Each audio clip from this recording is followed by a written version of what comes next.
साथियों, हमारी ख़बर की सुर्खी है लव जिहाद कानून के बारे में मध्य प्रदेश भी उत्तर प्रदेश के रास्ते पर।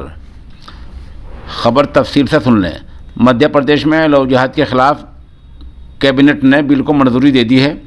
कैबिनेट की ये मीटिंग वज़ीर आला शिवराज सिंह चौहान की रहायशगाह पर हुई है, जिसमें बिल को मंजूरी दे दी गई है। ये बिल अब 28 दिसंबर से शुरू हो रहे असम्बली इजलास में पेश किया जाएगा। बिल की खास बातें।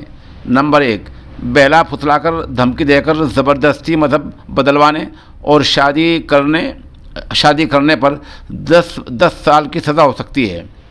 नंबर 2, किसी को मज़हब बदलना है या शादी करनी है तो इसकी 2 महीने पहले ज़िला कलेक्टर को दरख्वास्त देनी होगी और वहाँ से मंजूर के बाद ही ये काम हो पाएगा।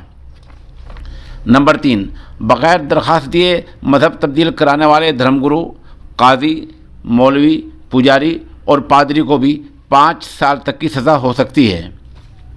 नंबर 4, इस मामले की शिकायत मुतासरा खातून, उसके वालिद, वालदा, घरवाले या सरपरस्त में से कोई भी कर सकता है। नंबर 5, इस काम की मदद करने वालों को भी मुलजिम बना लिया जाएगा। नंबर 6, मुलजिम को खुद ही बेकसूर होने का सबूत पेश करना होगा। जिसको मुलजिम बनाया गया है उसको ये खुद ही साबित करना होगा कि वो बेकसूर है। इस बारे में दूसरे को कोई सबूत पेश करना नहीं पड़ेगा। रियासत मध्य प्रदेश के वज़ीर दाखिला नरोत्तम मिश्रा ने कहा है कि ऐसे काम कराने वाली तंजीमों के रजिस्ट्रेशन रद्द कर दिए जाएंगे। इसकी जांच थानेदार या उससे ऊपर का अफसर कर पाएगा।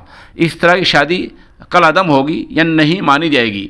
जुर्माने की रकम 3 तरह की है: 25,000, 50,000 और 1 लाख। ये कुल मिलाकर इस तरह का एक बिल आज मध्य प्रदेश की कैबिनेट ने मंजूर किया है।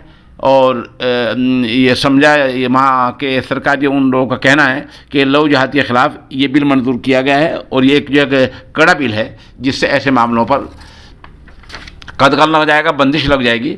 और माना जा रहा है कि मध्य प्रदेश की सरकार भी इस मामले में यूपी सरकार की डगर पर चल पड़ी है।